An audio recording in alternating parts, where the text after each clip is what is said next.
تو یہ سارا کچھ جو ہے وہ پلان اے کا حصہ تھا کہ الیکشن مینجمنٹ سسٹم ایسے کام کرے گا اور رات 1 بجے تک نتائج آ جائیں گے. جب نیٹ سروسز ڈاؤن ہوئی تو پلان بھی کوئی بھی نہیں تھا پریزائڈنگ کے پاس, ریٹرننگ افسران کے پاس. گاڑیوں کا مسئلہ آ گیا, گاڑیاں ہائر کی جاتی ہیں. پریزائڈنگ کو کہا گیا تھا کہ وہ ویٹ کرے گا نتیجہ بنا کے, جب تک اس کو جو ہے وہ اسکوٹی کی گاڑیاں نہیں لینے آئیں گی وہ خود سے نہیں آئے گا. اور گاڑیوں کا مسئلہ بن گیا کیونکہ فون نہیں مل رہے تھے, گاڑیاں والے آئے نہیں ہیں. تو یہ سارا کچھ ملا کے اس نے نتائج جو ہے وہ 2-3 دن تک جو ہے وہ ڈیلے کر دیے. 2018 میں بھی ایسے ہی ہوا تھا. یہ صرف 2013 میں نتائج بر وقت آئے تھے اور اس وجہ سے وہاں پر شکوک و شبہات کم تھے, یا 2008 میں بھی. اور یہ سمجھا جاتا ہے کہ پرانے جتنے بھی نتائج ہیں وہ رات کو 11-12 بجے کلیئر ہو جاتے تھے. اور اب جو ترقی ہوتی جا رہی ہے, جو ٹیکنالوجی آتی جا رہی ہے, جو ڈیولپمنٹ بہتر ہوتی جا رہی ہے, نتائج تاخیر کا شکار ہوتے جاتے ہیں. افسران بہترین بیوروکریٹس ہائر کیے گئے تھے اس میں تاکہ جو ہے وہ چیزیں بہتر ہو سکیں. اس کا نتیجہ ہم نے یہ دیکھا کہ چیزیں بد سے بدتر ہوتی گئیں. الیکشن کمیشن کی جانب سے اربوں روپیہ ٹریننگز میں جھونک دیا جاتا ہے تاکہ جو ہے وہ پریزائڈنگ عملہ ٹریننگ کرے. ان کو پیسے دیے جاتے ہیں, 8,000 روپیہ پریزائڈنگ عملہ کو دیا جاتا ہے.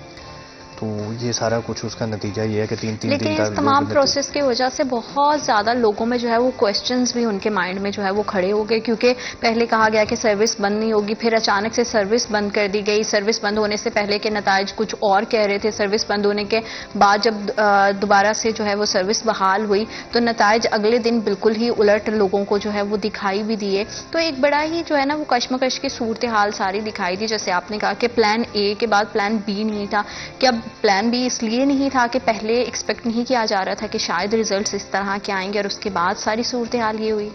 ہاں زینت, یہ توقع تھی کہ اگر کوئی بھی مسئلہ بنتا ہے تو وہ فون پہ جو ہے وہ مزید گائیڈ کر دیں گے. واٹس ایپ گروپس بنائے ہوئے ہیں اس میں گائیڈ کر دیں گے. لیکن جب سب کچھ ہی بند ہو گیا تو اب جو دور دراز میں پولنگ اسٹیشنز ہیں وہاں پر جا کر قائل کرنا ممکن نہیں رہا. پریزائڈنگ کو جو کچھ ٹریننگ میں بتایا گیا تھا وہ سارا کچھ موبائل کے, وائی فائی کے, انٹرنیٹ کے ریلیٹڈ تھا, اور وہ سارا کچھ بند ہو گیا کیونکہ ان کے 1,000 روپیہ ان کے جو اعزازی ہے اس میں یہ بھی دیا جانا تھا کہ جو وہ انٹرنیٹ یوز کریں گے, اس دن موبائل یوز کریں گے, وہ ساری سروسز تو بند ہو گئی. تو اب اس کی وجہ سے جو ہے وہ میس کریٹ ہو گئی, اس کی وجہ سے سوشل میڈیا پہ جو ہے وہ ہنگامہ ہو گیا, اس کی وجہ سے احتجاج بھی ہوئے. فیصل آباد میں دیکھیں کہ 31 نشستیں تھیں تو سمندری میں احتجاج ہو رہے ہیں پچھلے 2 روز سے. پی ٹی آئی کے لوگ احتجاج کر رہے ہیں کہ یہاں پر ان کے نتائج بدلے جا رہے ہیں. اور یہ صرف سمندری ہے جہاں سے نون لیگ جیتی ہے, باقی پورے ضلع سے جو ہے وہ فارغ ہو گئی ہے. جمرہ سے بات کریں تو جو ہے وہ مکمل طور پر پی ٹی آئی کے حمایت یافتہ امیدوار جیت گئے ہیں. این اے میں جو ہے وہ علی افضل شاہی کامیاب ہوئے ہیں, ان کے نیچے پی پی 98 میں ان کے بھائی جنید افضل شاہی کامیاب ہوئے ہیں, جبکہ 99 میں احمد مجتبیٰ نون لیگ کے لوگ ہار گئے ہیں. اسی طرح سے جڑامالہ کے حوالے سے بات کریں تو ادھر بھی جو ہے وہ مسلم لیگ نون ہار گئی ہے اور مکمل طور پر جو ہے وہ فارغ ہو گئی ہے, اور پی ٹی آئی کے حمایت یافتہ لوگ کامیاب ہوئے ہیں.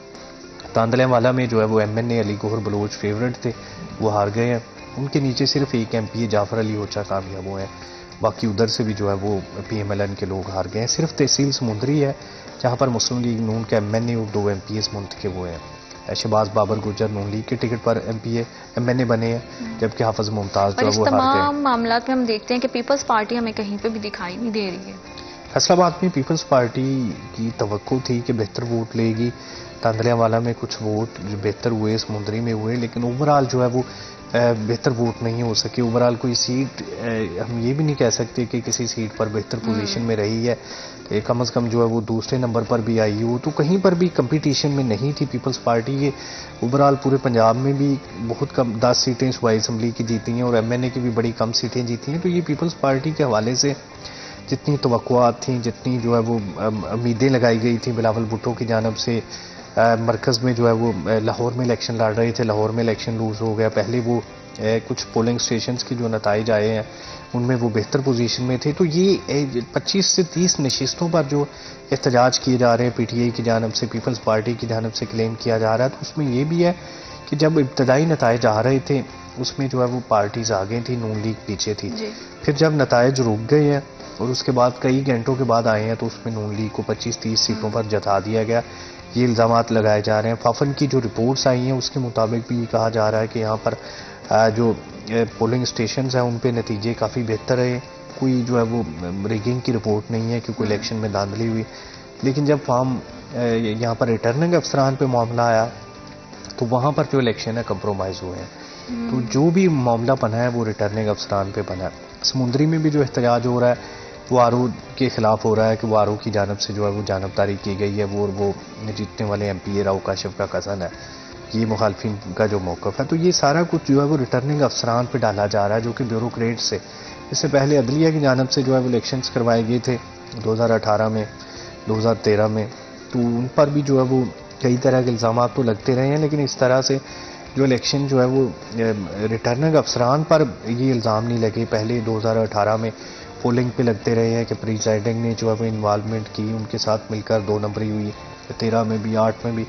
لیکن یہ پہلی بار ہے کہ یہاں پر آروز پر جو ہے وہ الزامات لگائے جا رہے ہیں کہ فارم 45 پہ اور رزلٹ ہے, فارم 47 پہ اور لکھا ہوا ہے. تو یہ لاہور ہائی کورٹ میں پنجاب سے کم از کم 16 کے قریب جو ہے وہ ریٹ دائر کی گئی ہیں جن پر آج عدالت جو ہے وہ معاملہ بھی سنے گی کیونکہ چھٹیاں تھیں. تو آج یہاں پر لاہور ہائی کورٹ میں دوبارہ گنتی کے معاملات بھی ہے. فارم 45 کی گنتی اور فارم 47 کی گنتی میں جو فرق آ رہا ہے وہ بھی ہے.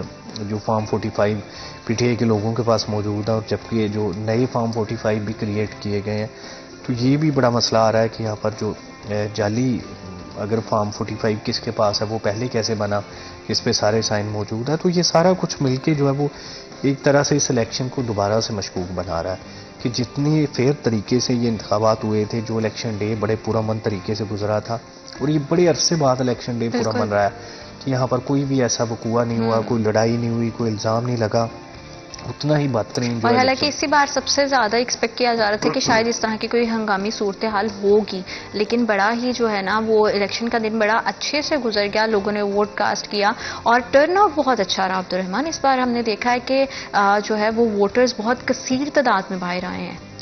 دیکھیں جی, ٹرن اوور 48% رہا ہے, کوئی بہت آئیڈیل نہیں ہے, بہت زیادہ نہیں ہے. ہاں, پاکستان تحریک انصاف کے لوگ جو ہے وہ زیادہ سامنے آئے ہیں, نون لیگ کے لوگ جو ہے وہ کم آئے ہیں.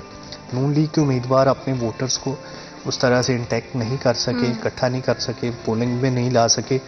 تو یہ ووٹ جو رپورٹس ہیں فافن کی کہ یہاں پر نون لیگ پیپلز پارٹی کو ووٹ تو اچھا خاصا پڑا ہے پنجاب میں یا مرکز میں یا, لیکن پی ٹی آئی نے جو اپنا ووٹ بینک ہے وہ انٹیکٹ رکھا ہے, اس کو مزید بڑھایا ہے. اور اس کا یہ نتیجہ نکلا ہے کہ جہاں کہیں بھی فیصل آباد کی بات کریں تو فیصل آباد میں بالکل سویپ ہو گیا ہے. تو اس کی وجہ یہی ہے کہ بڑی لیڈ سے پی ٹی آئی کے لوگ جیتے ہیں. جہاں کہیں نون لیگ کامیاب ہوئی ہے, 4 ایم پی یا 1 ایم این اے بنا ہے, تو وہ بڑی معمولی مارجن ہے. تو یہ فیصل آباد میں پڑنے والے ووٹوں کا تقریباً جو ہے وہ 3 لاکھ ووٹوں کا فرق ہے, پی ٹی آئی کا زیادہ فرق ہے. اچھا, تو یہ مطلب اتنی زیادہ ہے. حالانکہ 2018 میں نون لیگ کو فیصل آباد میں زیادہ ووٹ پڑا تھا, قریب ہی رہے تھے, پنجاب میں زیادہ ووٹ پڑا تھا. تو اب نون لیگ کا ووٹ بینک جو ہے وہ اس طرح سے نہیں رہا, پی ٹی آئی کا ووٹ بینک اس سے بڑھ گیا. نوجوان بڑا متحرک رہا ہے ان الیکشنز کی. خاص بات یہ تھی نوجوانوں کا کردار. بالکل, نوجوانوں نے نہ صرف ووٹ کاسٹ کیا بلکہ اپنی فیملی کو لے کر بھی پوری کو لے کر ووٹ کاسٹ کروایا. پی ٹی آئی کے جتنے بھی لوگ تھے وہ انتخابی نشان کے حوالے سے بڑے یہاں پر ان کی کمٹمنٹ تھی. کئی لوگ جس میں رانا عاطف تھے جو بڑے دنوں کے بعد سامنے آئے تھے, ندیم صادق ڈوگر, پہلے 2 امیدوار یہاں سے ہٹا کر تیسرے امیدوار تھے جن کو نامزد کیا گیا. تو ان کو اپنی ویب سائٹ سے اپنے گروپس کے ذریعے پتا تھا کہ کس پی پی میں کون سا امیدوار ہے, کس این اے میں کون سا امیدوار ہے. اور وہاں پر جو پی ٹی آئی کے 10 15 امیدوار تھے ان کو کوئی ووٹ نہیں پڑا. یعنی کہ پی ٹی آئی کے جتنے بھی ووٹرز تھے, سپورٹرز تھے, انہوں نے یہ باقاعدہ پریکٹس کی, باقاعدہ جو اپنے بزرگوں کو یا نوجوانوں کو یا ان پڑھ لوگوں کو بالکل سمجھایا ہوا تھا کہ کون سا ووٹ ہے, کون سا نشان ہے, آپ نے کہاں پہ ٹک کرنا ہے. کیونکہ یہ بہت دیکھا جا رہا تھا کہ ایک ہی نشان جو ہے وہ ڈفرینٹ بیلٹ پیپر پہ ہمیں گرین اور وائٹ پہ جو ہے وہ دونوں پہ دکھائی دے رہا تھا, تو یہ کنفیوژن ہو سکتی تھی. لیکن پریکٹس کافی اچھی رہی اور پی ٹی آئی کا جو ہے وہ ہم نے دیکھا ہے کہ کافی لیڈ رہی فیصل آباد کے حوالے سے اگر اسپیشلی بات کریں. اور یہ آزاد امیدوار آنے والے دنوں میں ان کا کیا لاہ عمل ہوگا, کس پارٹی کو جوائن کریں گے یا کس طرح سے جو ہے وہ آگے متحرک رہیں گے, اسی حوالے سے مزید بات کریں گے. وقت ایک چھوٹی سی بریک کا, پھر I back after short break.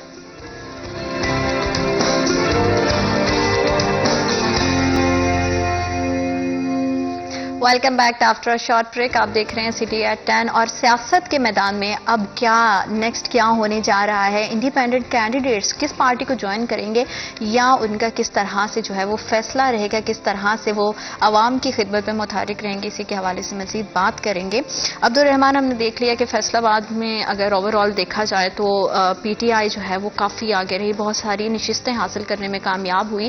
اب نیکسٹ لاہ عمل ان کا کیا ہوگا؟ وہ کیا آپ کو کیا لگتا ہے کہ کس سیاسی جماعت کے ساتھ جو ہے وہ جڑیں گے, کس میں شمولیت اختیار کریں گے, یا پھر الگ سے کچھ اپنا پارٹی جو ہے ہم دیکھیں گے کہ کوئی نئی پارٹی ہمیں دکھائی دے گی؟ دیکھیے فیصلہ آباد کے حوالے سے بات کریں تو یہاں پر تو پی ٹی آئی 3 دہائی سے کامیاب ہو گئی. نون لیگ کا تو صرف ایک ایم ایل اے بنا, باقی جو ہے اسی طرح سے 4 ایم پی اے بنے نون لیگ اور باقی 17 جو ہے پی ٹی آئی کی. تو پی ٹی آئی تو فیصلہ آباد میں تو انہوں نے جو وہ لینڈ سلائڈ وکٹری حاصل کی. اسی طرح سے پنجاب میں ان کی سیٹیں زیادہ انڈیپینڈنٹ, مرکز میں زیادہ. لیکن اب مسئلہ یہ ہے کہ یہاں پر بطور پارٹی اگر بات کریں, پنجاب میں نون لیگ لیڈنگ پارٹی ہے, مرکز میں نون لیگ لیڈنگ پارٹی ہے, سندھ میں پیپلز پارٹی ہے, کے پی کے میں یہی انڈیپینڈنٹ جو پی ٹی آئی کے بلوچستان میں پیپلز پارٹی, نون لیگ اور دوسری جماعتیں ہیں. تو پی ٹی آئی بطور پارٹی تو کہیں پر نہیں ہے, کیونکہ وہ بطور پارٹی الیکشن ہی نہیں لڑ رہے تھے. انڈیپینڈنٹ لوگوں کے الیکشن لڑ رہے تھے, اور بطور آزاد امیدوار جب تک وہ کسی پارٹی کا حصہ نہیں بنیں گے, سنی اتحاد کونسل کا اگر بنتے ہیں یا اس کے علاوہ جو وہ ایم ڈبلیو ایم کا بنتے ہیں, تو اس کے بعد ہی وہ بطور پارٹی آئیں گے. تو پھر ان کو جو ہے وہ ریزرو سیٹیں بھی ملیں گی. اگر وہ 2 ہفتوں میں کسی بھی پارٹی کا حصہ نہیں بنتے, الیکشن کمیشن نوٹیفائی کر دیتا ہے, ان کی نشستیں نوٹیفیکیشن ہو جاتا ہے, تو 3 دن ان کے پاس ہوں گے. 3 دنوں میں کوئی بھی پارٹی نہیں چنتے تو وہ آزاد کنسیڈر ہوں گے, اور پھر وہ جو ہے وہ ریزرو سیٹس نہیں لیں گے. اب اگر وہ مجلس وحدت المسلمین میں جاتے ہیں, سنی اتحاد کونسل میں جاتے ہیں, تو پھر ان پر ان کے رولز لاگو ہوں گے, ان کے چیئرمین ہوں گے, وہ ان کا اپنا جو پارلیمانی لیڈر ہوگا, تو پھر وہ ریزرو سیٹس کے حقدار ہوں گے. پھر وہ لیڈنگ پارٹی جو ہے وہ حکومت میں جائے گی. وہ پی ٹی آئی نہیں ہوگی, کوئی اور ہوگی جس میں بھی وہ شامل ہوں گے. پھر وہ ریزرو سیٹس بھی 100 کے پیچھے جو ہے وہ 20 تقریباً 20% تک ملیں گی. جیسے 4 یا کچھ ایم پی ایس ہوں گے تو ایک جو ریزرو سیٹ خاتون کی ملیں گی, جو فارمولہ نکالا گیا ہے. تو سمجھ لیں کہ پھر وہ پنجاب کی بھی لیڈنگ پارٹی ہوں گے, مرکز کی بھی لیڈنگ پارٹی ہوں گے. لیکن پھر بھی جو حکومت سازی کے لیے جو گولڈن نمبرز چاہیے اس میں وہ کافی پیچھے ہیں. حکومت کے لیے فیورٹ جو ہے وہ نون لیگ ہے پنجاب میں اور مرکز میں. لیکن اگر ساتھ میں پیپلز پارٹی شامل ہو, اگر پیپلز پارٹی شامل نہیں ہوتی, نون لیگ, ایم کیو ایم, کاف لیگ اور دوسری جماعتیں مل کر بھی جو ہے مرکز میں حکومت بنانے کی پوزیشن میں نہیں ہے. پنجاب میں نون لیگ حکومت بنانے کی پوزیشن میں نہیں ہے اگر کاف لیگ, پیپلز پارٹی اور دیگر چھوٹی جماعتیں ساتھ نہیں دیتی. تو اس کا یہ حل نکالا جا رہا ہے کہ پی ٹی آئی کے جو لوگ آزاد حیثیت میں منتخب ہوئے ہیں ان کو جو ہے وہ توڑا جائے, ان کو اپنے ساتھ ملایا جائے.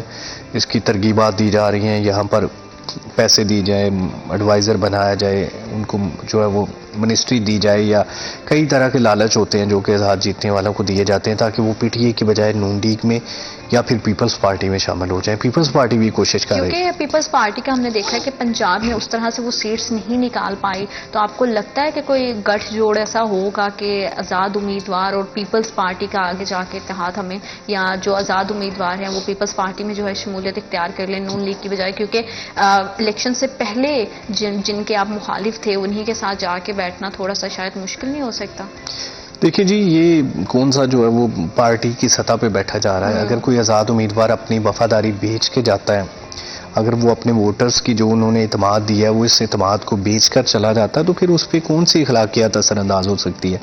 پھر تو اس کے اپنے ذاتی فائدے ہوں گے, حلقے کے فائدے ہوں گے, یا دیگر فائدے جو ہے وہ غالب آ جائیں گے. تو یہ اب مسئلہ یہ ہے کہ پیپلز پارٹی بالکل کوشش کر رہی ہے پنجاب میں ایم این ایز خریداری کرنے کی, ایم این ایز نون لیگ بھی کر رہی ہے. اب جو بھی اس میں کامیاب ہوگی وہ حکومت بنانے میں کامیاب ہو جائے گی. پیپلز پارٹی کی شرط یہ بھی ہے کہ وہ نون لیگ کی سپورٹ کریں گے. پنجاب میں جو بھی سی ایم نامزد ہوگا, مریم نواز یا شہباز شریف, اس کی سپورٹ ہوگی.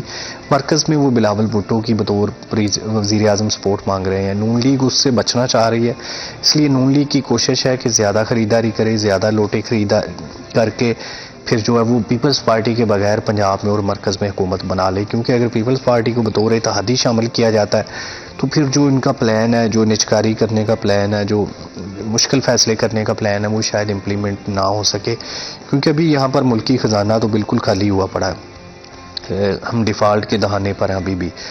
تو اس کا یہ حل نکالا جا رہا ہے کہ پی آئی اے کی، اسٹیل ملز کی، یا اس طرح سے دیگر جو بھی ایسی آرگنائزیشنز جو نقصان میں چل رہی ہیں ان کو بیچا جائے، ان کا نقصان کم کیا جائے، اور جو اس مد میں پیسے آئیں گے خزانے میں تو چلیں خزانہ کچھ بہتر ہو جائے گا. اور اسی طرح سے بجلی پر نئے ٹیکسز لگائے جائیں، فیول پر لگائے جائیں، گیسز پر لگائے جائیں، تاکہ جو ہے وہ خزانہ بھرے، ٹیکس اکٹھا ہو زیادہ. ایف پی آر کو مزید جو ہے وہ ٹیکس پیئر ڈھونڈنے کے پر لگایا گیا. اسی طرح سے جو ہے وہ امپورٹ پہ جو ہے وہ زیادہ ٹیکس لگایا گیا. اس کا نتیجہ یہ مہنگائی کی صورت میں تو نکلے گا، تاہم اگر یہ انسٹیبلٹی جاری رہتی ہے تو یہ 2024 میں $400 پہ بھی جا سکتا ہے. مہنگائی کی شرح جو ہے وہ اس سے ڈبل بھی ہو سکتی ہے، جتنی چیزیں مہنگی ہو چلی ہیں. تو یہ ایک مستحکم حکومت بڑی ضروری ہے. اب جو پبلک نے مینڈیٹ دیا ہے، یہ مستحکم حکومت کا مینڈیٹ نہیں ہے، یہ مکس مینڈیٹ ہے کہ جس میں ساری جماعتیں برابر ہیں. کسی کو بھی جو فیورٹ مینڈیٹ نہیں ملا، نہ ہی پی ٹی آئی کو 150 سیٹیں ملی ہیں کہ وہ اپنی آزاد حیثیت میں حکومت بنا لے مرکز میں یا پنجاب میں. کے پی کے میں انہیں نشستیں ملی ہیں. اسی طرح سے پیپلز پارٹی تو بہت پیچھے ہے نا حکومت بنانے کے حوالے سے. جب تک ان کو کوئی کولیشن میں نہیں لے گا وہ اکیلے حکومت نہیں بنا سکتے. ہاں پی ٹی آئی اگر ان کے ساتھ مل جائے تو وہ مرکز میں حکومت بنا سکتے ہیں، پنجاب میں بنا سکتے ہیں. اسی طرح سے نون لیگ اب وہ اکیلے حکومت بنانے کی پوزیشن میں نہیں ہے، ان کی سیٹیں بڑی کم ہیں. سارے اتحادی ان کے ساتھ ملے، اس کے بعد کچھ وہ خریداری کریں M P M N S کی، پھر اس کے بعد جو وہ حکومت بنانے کی پوزیشن میں ہے. تو ابھی جو سیاسی پارٹیز کے خریدار ہیں وہ متحرک ہو چکے ہیں. فیصل آباد میں رانا ثناء اللہ خان کوشش کر رہے ہیں لوگوں کو ہاتھ پھیرنے کی کہ جتنے بھی لوگ آزاد حیثیت میں منتخب ہوئے ہیں وہ ساتھ ملائے جائیں. شہباز شریف اپنے طور پر کوشش کر رہے ہیں کہ وہ زیادہ سے زیادہ لوگوں کو اکٹھا کر کے لالچ دے کر آ جائیں. کچھ گئے بھی ہیں، لاہور سے ایک پی ٹی آئی کا ایم این اے جو ہے وہ چلا گیا ہے. اسی طرح سے جو ہے وہ روہیل کیسر کو جس نے ہرایا تھا چنیوٹ سے آزاد حیثیت میں منتخب ہونے والے جا رہے ہیں. فیصل آباد میں کئی لوگوں پر الزامات لگ رہے ہیں. کل رانا عاطف کی جانب سے تردید آئی ہے، ایم پی اے ندیم صادق ڈوگر نے تردید کی ہے، رانا عبدالرزاق نے کی ہے. تو ابھی جو تردیدیں آ رہی ہیں کہ یہاں پر ہم بالکل نون لیگ میں نہیں جا رہے یا پیپلز پارٹی میں نہیں جا رہے، پی ٹی اے میں رہیں گے. تاہم یہ 2 ہفتے تک کیسے بچیں گے؟ 2 ہفتے تک ان کی جو ترغیبات ہوں گی وہ کیا ہوں گی؟ کیونکہ ایک سرٹن پوائنٹ پہ جا کے تو ان لوگوں کو ڈیسیجن لینا ہی ہوگا نا کہ کس پارٹی میں ان کو شمولیت اختیار کرنی ہے، ادروائز تو پھر یہ ایز انڈیپینڈنٹ کینڈیڈیٹ ہی رہیں گے. ایگزیکٹلی یا مطلب جیسے میں نے کہا کہ جو ان کی اتحادی جماعتیں ہیں پی ٹی آئی کی، جیسے ایم ڈبلیو ایم مجلس جو وحدت المسلمین ہے، یا سنی اتحاد کونسل ہے، جو ان کے جو ہے وہ اتحادی جماعتیں ہیں اس میں شامل اگر ہوتے ہیں وہ پھر وہ کیونکہ یہ تو آنے والے دنوں میں ہی پتہ چلے گا کہ جتنے بھی پی ٹی آئی کے جو حمایت یافتہ امیدوار ہیں وہ کس پارٹی میں شمولیت اختیار کرتے ہیں یا کیا لاہے عمل اختیار کرتے ہیں. اسی حوالے سے مزید بات کریں گے. وقت ایک چھوٹی سی بریک کا، کہیں مت جائیے گا، ہمارے ساتھ رہیے گا.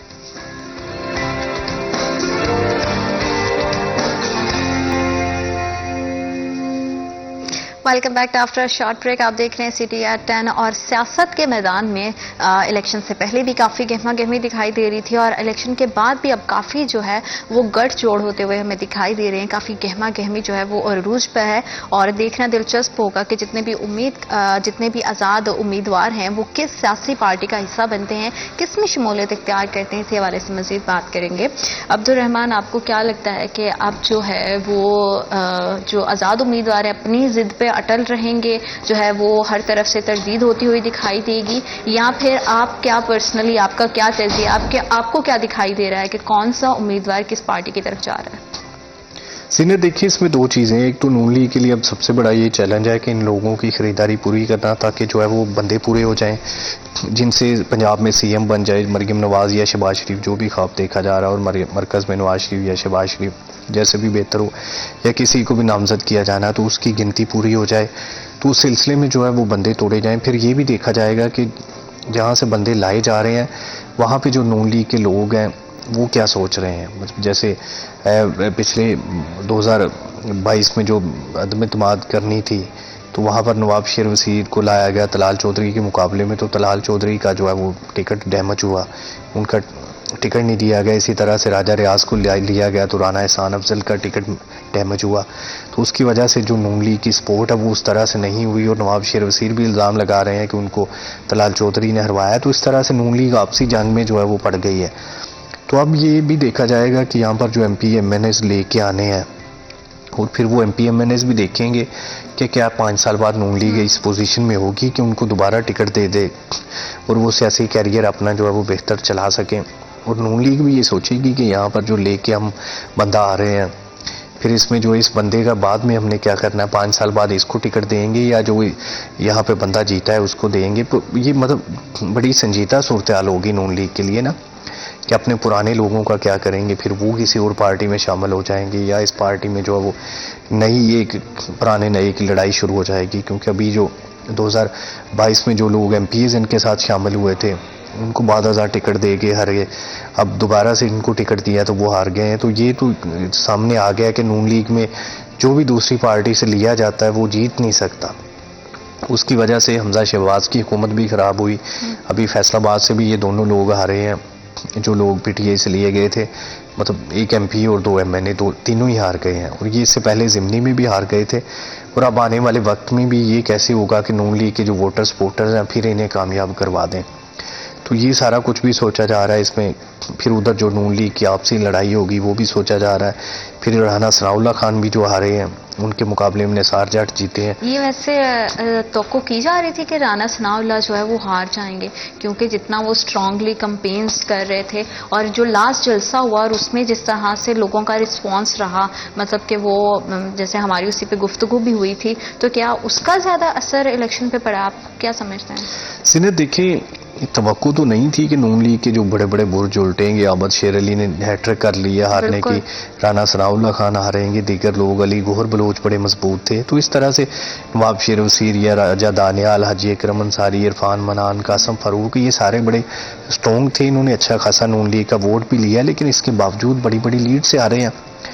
تو یہ توقع تو نہیں تھی کہ یہ پی ٹی آئی کے نو آموز کھلاڑیوں سے ہاریں گے جو ابھی بالکل سیاست میں نوبارد ہیں, بالکل نئے ہیں. اور بہت سارے ایسے کینڈیڈیٹ بھی ہیں جن کا پبلکلی لوگوں کو اتنا پتہ بھی نہیں ہے. ایگزیکٹلی. اور یہ 2 فروری کے جلسے کی بات آپ کی بالکل ٹھیک ہے کہ جلسہ اتنا زیادہ ماٹھا ہوا تھا, جلسہ اتنا زیادہ کمزور تھا کہ اس کا اثر پڑنا ہی تھا. کہ جو فیصل آباد میں جلسے میں 4000 لوگ صرف آیا, تو نواز شریف بیٹھے ہوئے تھے, شہباز شریف تھے, 2 سابق وزراء اعظم, رانا ثناء اللہ خان صوبائی صدر ہیں, ڈویژنل صدر بھی فیصل آباد سے ہیں. تو اتنے لوگ بیٹھے ہوئے اور جلسے میں صرف 4000 لوگ آ جائیں تو اس دن ہی ان کو اندازہ ہو جانا چاہیے تھا کہ عوام میں جو ان کی مقبولیت ہے وہ برقرار نہیں رہی اور عوام ان سے شدید ناراض ہے. اوپر سے کوئی بھی بڑا اعلان نہیں ہوا تھا فیصل آباد کے لیے سوائے موٹر ویز کے. موٹر ویز آگے پیچھے سے چلا دی جائیں گی بس. اور یہ بھی مذاق بن گیا تھا سوشل میڈیا پہ نا, کہ آپ کو موٹر ویز گیر لیں گی فیصل آباد میں. تو یہ کوئی مطلب پلان دیا جاتا ہے, کوئی لوگوں کو انٹیکٹ کیا جاتا ہے, لوگوں کو انگیج کیا جاتا ہے, تقریر میں خطاب ہوتا ہے. 10 منٹ کا خطاب تھا اور چاروں لیڈر جو ہے وہ واپس جا چکے تھے خطاب کر کے. اتنا مختصر جلسہ زندگی میں کبھی نہیں دیکھا تھا.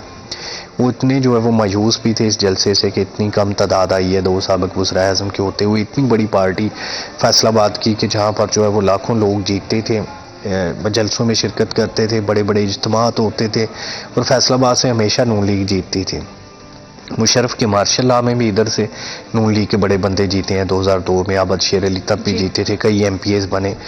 2008 میں بڑی تعداد جیتی. تو جب بینظیر بھٹو کی شہادت کے بعد ایک ویو تھی پیپلز پارٹی کی, تب بھی نون لیگ بڑی تعداد میں کامیاب ہوئی تھی. 2013 میں بالکل سویپ کیا تھا.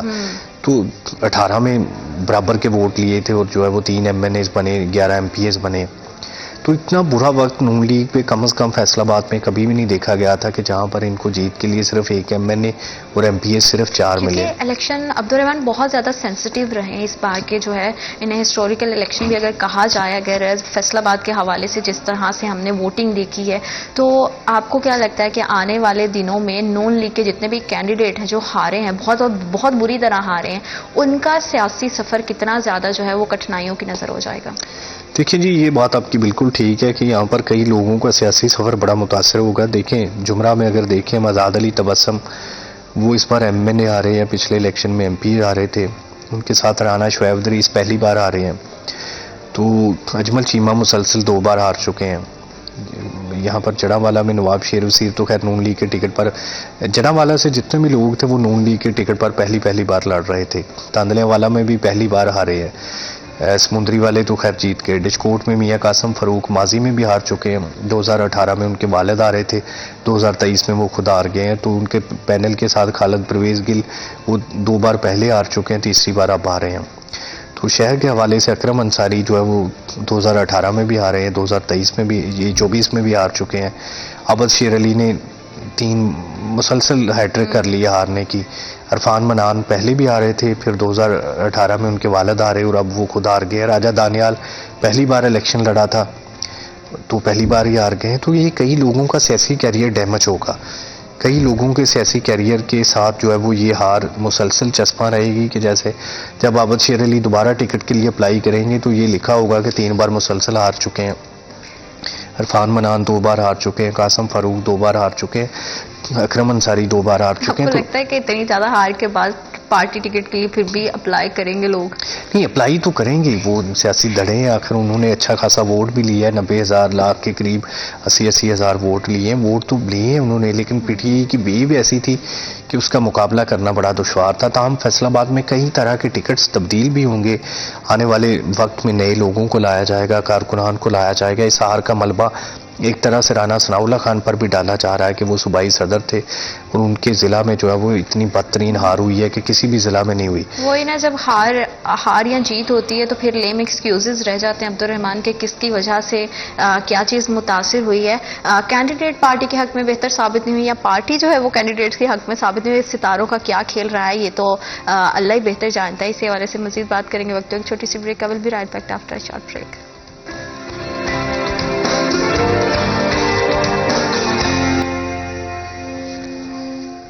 Welcome back to after a short break. آپ دیکھ رہے ہیں سٹی ایٹ 10 اور الیکشن کے بہت زیادہ مارجن جو ہے بڑے مارجن کے ساتھ پی ٹی آئی کے حمایت یافتہ کینڈیڈیٹس جو ہیں وہ فتح یاب ہوئے ہیں، اور اب لوگوں کی جو ہے نظریں اس چیز پر ہیں کہ وہ کس سیاسی پارٹی میں شمولیت اختیار کرتے ہیں، کس کا حصہ بنتے ہیں، اور آنے والے دنوں میں عوام کے لیے اس میں کتنی بہتری ہوگی اور عوام کے مسائل کو کس طرح سے جتنے بھی الیکٹ ہو کر کینڈیڈیٹ آئیں گے وہ کس طرح سے ان کو حل کریں گے، اسی حوالے سے مزید بات کریں گے۔ عبد الرحمان، یہ تو گہما گہمی ہے ہی کہ جو آزاد امیدوار ہیں وہ کس پارٹی میں شمولیت اختیار کریں گے، اور آپ کو کیا لگتا ہے کہ پارٹیز میں شمولیت کے بعد عوام کی جتنی بھی امیدیں ہیں آزاد کینڈیڈیٹس کے ساتھ وہ کس حد تک عوام کے مسائل حل ہوں گے اور کتنا ان کی امیدوں پہ پورا اتریں گے؟ دیکھیے جی، ابھی عوام کی امیدیں جو پی ٹی آئی کے لوگوں نے منتخب کی ہیں، اپنے ووٹ پر پہرا دیا ہے، ووٹ بھی ڈالا ہے، تو ان کی امیدیں تو یہی ہے کہ یہ لوگ پی ٹی آئی میں شامل ہوں۔ اگر کوئی بھی لوگ پی ٹی آئی کو چھوڑ کے جائے گا، دوسری جماعت میں شامل ہوگا، تو یہ سخت قسم کی جو ہے مزاحمت کا سامنا ہوگا، سوشل میڈیا پہ اس کی کریکٹر اسیسینیشن ہوگی، اس کے علاوہ جو ہے وہ دیگر تنقید بھی ہوگی، شاید اس کے گھر کے باہر احتجاج بھی ہو، کیونکہ یہاں پر جو چک جمرہ میں اجمل چیمہ جب چھوڑ کے آئے تھے تو الیکشن والے دن ان کے آفس کے باہر کسی نے جو ہے وہ لوٹے باندھے ہوئے تھے ان کے فلیکسز کے ساتھ، ان کے بینرز کے ساتھ، تو اس طرح سے مزاحمت کا سامنا تو کرنا پڑے گا۔ راجہ ریاض کو بھی کرنا پڑا کہ مسلسل گارڈ ساتھ رہتے تھے کہ کوئی لوٹے لوٹے کی آوازیں نہ کسیں، جب یہ کمپین کر رہے تھے، پھر بھی سدھو پورہ میں جو ہے وہ کئی نوجوانوں نے یہ آوازیں کسیں، ان کو گارڈز نے بھی مارا ان کے، تو اس طرح کے واقعات تو جو ہے وہ سامنے آتے رہے ہیں کہ جو لوگ چھوڑ کے آئے ہیں ان کو مکمل طور پر جو ہے وہ مزاحمت کا سامنا کرنا پڑا۔ سوشل میڈیا کے ذریعے ان کی کردار کشی کی گئی، ان کے خلاف جو ہے وہ رقیق حملے کیے گئے، تو یہ لوگ یہ سوچ کے آخر جائیں گے یا ان پہ اتنا زیادہ دباؤ ہوگا کہ وہ پارٹی چھوڑیں گے؟ 2 چیزیں، ایک دباؤ ہوتا ہے اسٹیبلشمنٹ کا ہو جائے یا حکومت کا ہو جائے یا بننے والی حکومت کا، یا پھر ترغیبات ہوتی ہیں، مختلف قسم کے لالچ دیے جاتے ہیں کہ آپ کا جتنا بھی خرچہ ہوا ہے وہ بھی آپ کو مل جائے گا، جتنے بھی جو ہے وہ آپ کی وزارت یا آپ کو ایڈوائزر بنایا جائے گا، کام ہوتے رہیں گا ہلکے کے، تو یہ پھر لالچ بھی ہوتے ہیں، بندے لالچ میں بھی آ جاتے ہیں، ڈر بھی جاتے ہیں۔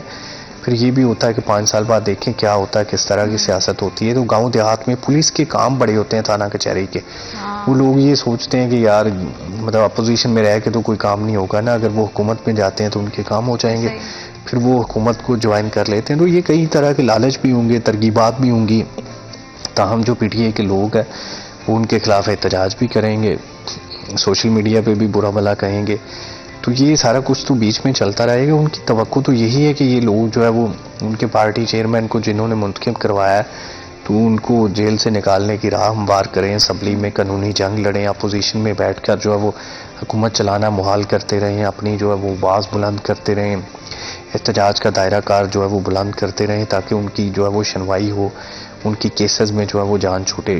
پھر ان کو یہ بھی لالچ ہوگا جو امیدواران ہے کہ جو 9 مئی کے کیسز ہے یا جو ان پہ FIRs ہیں اس میں ان کی جان چھوٹ جائے.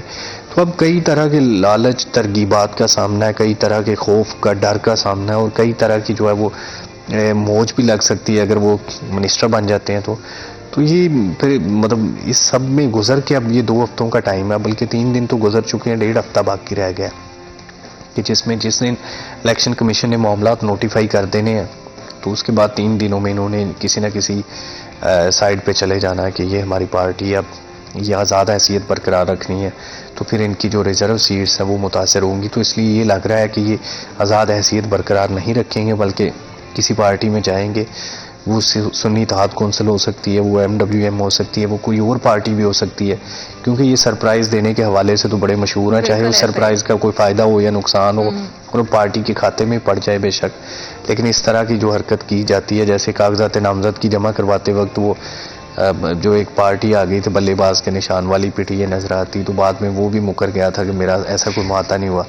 تو اس طرح کی کئی چیزیں جو ہے وہ سامنے آ سکتی ہیں کہ جن پہ چیزیں اثر انداز ہو سکتی ہیں, ان کے فائدے میں بھی نقصان میں بھی. تاہم یہ کوئی نہ کوئی سرپرائز تو دے سکتے ہیں, یہ تو ہے, کوئی نہ کوئی سوچ بچار تو PTI کی جانب سے کی جاتی ہوگی, کیونکہ اس ٹائم پہ جو ہے وہ پریشر بہت زیادہ بڑھ جائے گا, کیونکہ ہماری عوام بہت زیادہ جذباتی ہے. ہم لوگ جو اتنا زیادہ جو ہے نا ساتھ دیتے ہیں کسی کینڈیڈیٹ کا, اتنا ہی 1 منٹ بھی نہیں لگاتے. ظاہری بات ہے کہ جب آپ کی ہوپس کے اکارڈنگ جب وہ ڈیسیجن نہیں ہوگا تو پھر اس طرح کی ان کو جو ہے وہ مزاحمت کا, اس طرح کی تنقید کا سامنا کرنے کے لیے بھی مینٹلی پریپیئر رہنا پڑے گا. بالکل ایسے ہی. اور پھر یہ KP میں کیونکہ یہ حکومت بنانے جا رہے ہیں, وہاں پر ان کی میجورٹی ہے, تو وہاں پر تو کوئی بھی انہیں چیلنج نہیں کر سکتا. تو یہ KP کے ساتھ ساتھ جو ہے وہ پنجاب اور مرکز میں حکومت بنانے کا جو ہے وہ اعلان تو کیا جا چکا ہے, تاہم ان کے پاس سیٹس کی کمی ہے.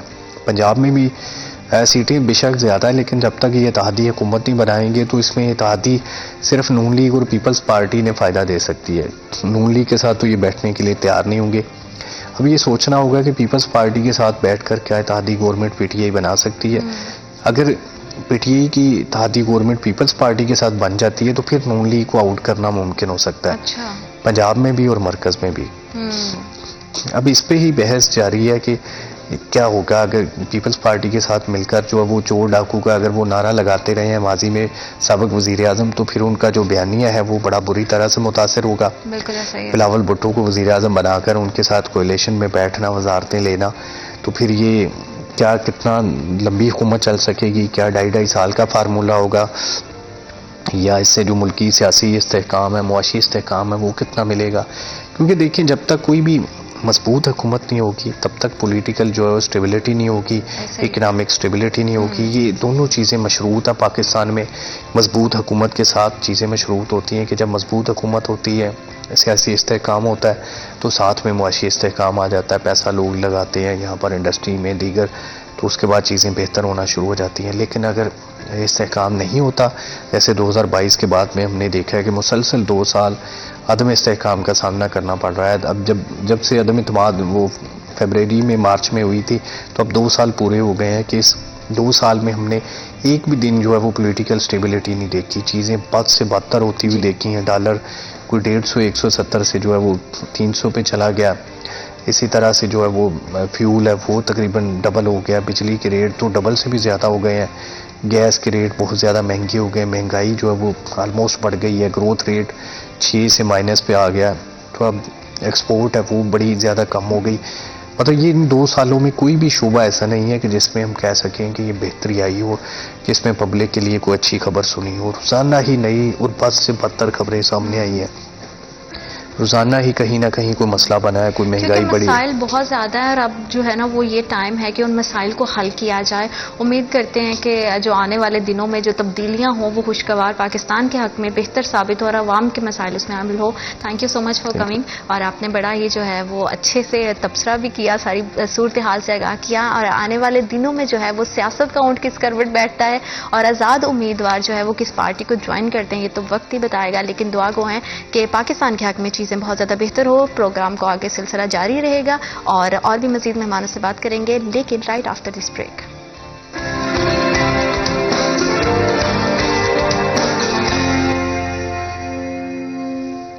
Welcome back to after short break. آپ دیکھ رہے ہیں سٹی ایٹ 10 اور شہر فیصل آباد میں ہماری کوشش ہوتی ہے کہ جس طرح کے بھی حالات چل رہے ہیں اس سے آپ کو اپڈیٹ رکھا جائے. ویجیٹیبلز کے, فروٹس کے, چکن کے کیا ریٹس چل رہے ہیں اور ریٹ لسٹ کیا کہہ رہی ہیں, یہ جانیں گے ہمارے اسپیشل سیگمنٹ آج کے بھاؤ میں.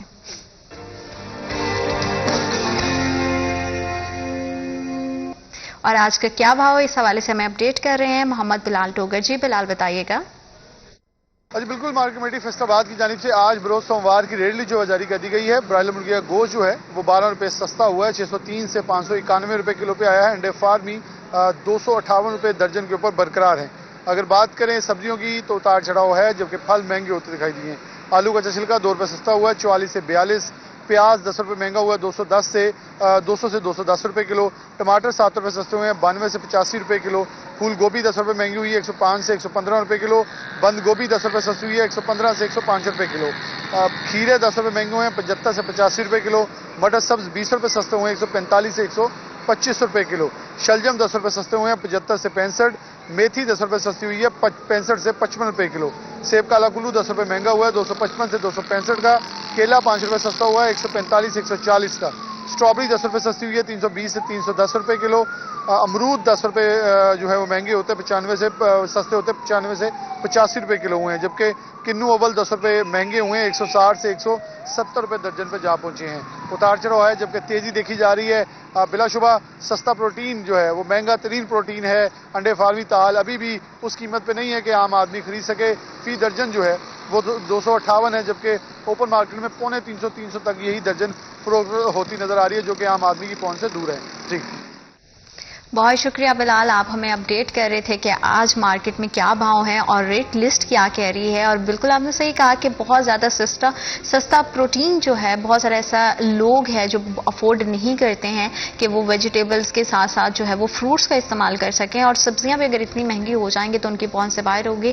بس یہ دعا کر سکتے ہیں کہ اللہ کرے کہ آنے والے دنوں میں جو بھی حکومت بنے وہ ان تمام مسائل کو حل کرنے کی بات کرے. شہر فیصل آباد کے مسائل پہ نظر ڈالیں تو کاروباری زندگی جو ہے وہ بھی کافی زیادہ ہمیں متاثر ہوتی ہوئی دکھائی دی. ہمارے تاجروں کے بے شمار جو ہے وہ مسائل ہیں, ان مسائل کا حل کتنا ممکن ہو سکے گا اور الیکشن کے بعد اس میں کتنا زیادہ چینجز آئیں گے, آنے والے حکومتیں جو ہے وہ کس طرح سے بہتر چیزوں کو مینج کر سکیں گی, اور تاجر برادری کی اس میں کتنی امیدیں جو ہے وہ وابستہ ہیں. اسی حوالے سے بات کرنے کے لیے آج ہمیں اسٹوڈیو میں جوائن کیا ہے شیخ فیصل ارشد ہیں, president wholesale cloth sector. السلام علیکم سر. جی وعلیکم السلام. بہت شکریہ آپ کے وقت کا. کیسے مزاج ہیں؟ جی الحمدللہ, آپ سنائیں خیریت سے؟ میں بالکل ٹھیک ہوں, تھینک یو سو مچ. اور سر ہم نے دیکھا ہے کہ کافی عرصے سے بہت سارا مسائل چل رہے ہیں, تاجروں کے کیا مسائل ہیں, پہلے ہم اس حوالے سے بات کر لیتے ہیں اور ان کا حل کتنا زیادہ ضروری ہے. جی انشاءاللہ. بسم اللہ الرحمن الرحیم. سب سے پہلے تو بہت شکریہ سٹی 41 کا, جس نے ہمیشہ تاجروں کی آواز کو اجاگر کیا. اچھا, اس کے بعد ہم تاجروں کے مسائل کی بات کر لیں تو بات یہ ہے کہ جب تک ہماری اشرافیہ کی یہ کوشش رہے گی کہ ٹیکسٹائل سیکٹر دم توڑ جائے اور جو ریئل اسٹیٹ ہے وہ اوپر آ جائے, تو اتنی دیر تک کسی بھی کام کا ٹھیک ہونا ناممکن سی بات ہے. ہم اگر اپنا کمپیریزن کر لیں ادر کنٹریز سے تو انڈیا ہم کرتے تھے, انڈیا تو بہت اوپر چلا گیا. بنگلہ دیش جو ہم سے آزاد ہوا, آپ یقین کریں گے میری اتفاق ہوا, اللہ کے گھر میں مجھے موقع ملا عمرے کا, تو میں بنگلہ دیش کے لوگوں سے ملا, کشمیر کے لوگوں سے ملا, تو بنگلہ دیش کے لوگوں میں ایک چیز میں نے کامن پائی. اچھا. ان کا جو پی ایم سے لے کے مزدور تک کا جو طبقہ ہے نا، اس کی ایک ہی کوشش ہے کہ ہمارے ملک کی ایکسپورٹ کیسے بہتر ہوگی، ہم نے کیسے کام کرنا ہے. انفارچونیٹلی ہمیں جتنے بھی آج تک سیاستدان ملے ہیں جو ہماری اشرافیہ ہیں، جنہوں نے ہمارے اوپر حکمرانیاں کی ہیں، انہوں نے آج تک ٹیکسٹائل سیکٹر کو نظر انداز کیا ہے. اس کے اوپر کوئی کام آج تک نہیں کیا، جس کی پوزیشن یہ ہوگی کہ اتنی بے روزگاری ہو گئی ہے کہ مہنگائی اس سٹیج پر آ گئی ہے کہ اب پھر گرمیاں آ رہی ہیں تو آپ دیکھیں گے جیسے پچھلے سال میں لوگوں نے اپنی بالیاں بیچی، یو پی ایس بیچے، بجلی کے بل جمع کروائیں، یعنی انکم آف سورسز اس سٹیج پہ آ گئے کہ گھر کی دال روٹی چلانا مشکل ہو گئی ہے. تو ٹیکسٹائل سیکٹر جس کو نظر انداز کیا گیا وہ کیسے گروتھ کرے گا؟ اس کے کیا مسائل ہیں، وہ کیسے حل ہوں گے؟ یہ صرف اور صرف اتنی دیر تک نہیں حل ہو سکتے جتنی دیر تک ہماری اشرافیہ نہیں چاہے گی، جتنی دیر تک اشرافیہ کرسی کے لیے لڑتی رہے گی. میں معذرت چاہتا ہوں، اب دیکھ لیں میاں صاحب آئے ہیں 4-5 سال کے بعد، میں کوئی خلاف نہیں ہوں ان کے، میں پہلے تاجر اس کا ایک اپنا منشور ہوتا ہے، تاجر کا ایک اپنا غیر سیاسی ہوتا ہے تاجر. 4 سال کے بعد آئے ہیں میاں صاحب اور انہوں نے دیکھا کہ آزاد یا پی ٹی آئی والوں نے ووٹ لیے ہیں، تو وہ کم از کم ان کو 3-4 سال 5 سال اور دیں کام کرنے کے لیے. وہ دیکھیں وہ کیا کرتے ہیں، بجائے اس کے کہ آپ آزاد امیدواروں کو خریدیں، ساز زرداری کو، پھر وہی پی ڈی ایم، پھر وہی 1 پوائنٹ ایجنڈا، مہنگائی نہ کنٹرول ہو، گورنمنٹ پھر فلاپ ہو جائے. ابھی ہم لوگ نئے تجربوں کی پوزیشن میں نہیں ہیں. جتنی دیر تک ہمارا ملک تجربات کرتا رہے گا، ایک ایک دن جو قیمتی ہوتا ہے وہ ضائع کرتا رہے گا، اتنی دیر تک پوری دنیا میں ہماری جگ ہنسائی ہوتی رہے گی. آپ یقین کریں گے صرف ایک ٹیکسٹائل سیکٹر کو ہم لوگ اچھا کر دیں، روزگار کے مواقع یہاں سے پیدا ہوتے ہیں. بالکل. ایک بندہ جو کام کرتا ہے پیچھے اس کے پوری ایک فیملی کھاتی ہے. ایگزیکٹلی. تو ہزاروں نہیں لاکھوں کی تعداد میں اس وقت بے روزگار ہیں. اب یقین کریں گے بیچارے اس سٹیج پہ آئے ہوئے ہیں، گھر سے کرایہ خرچ کے شہر آتے ہیں مزدوری کرنے کے لیے، جب رات کو واپس جاتے ہیں نا خالی ہاتھ. یہ ان اشرافیوں نے جو کروڑوں روپیہ لگا کے ٹکٹوں پہ، ہمیں تو میڈیا نے بتایا، ہمیں تو کچھ پتہ ہی نہیں تھا کہ ٹکٹیں کیسی خریدی جاتی ہیں، کیسے اٹیچ ہوا جاتا ہے، کیسے الیکشن پہ پیسے لگتے ہیں. اگر یہی پیسہ وہ عوام پر لگا دیں، صرف یہی ہمارے ایم پی یا ایم این اے، ہم نہیں کہتے ہماری اشرافیہ، تو آپ یقین کریں گے ٹیکسٹائل سیکٹر بہت گروتھ کر جائے گا.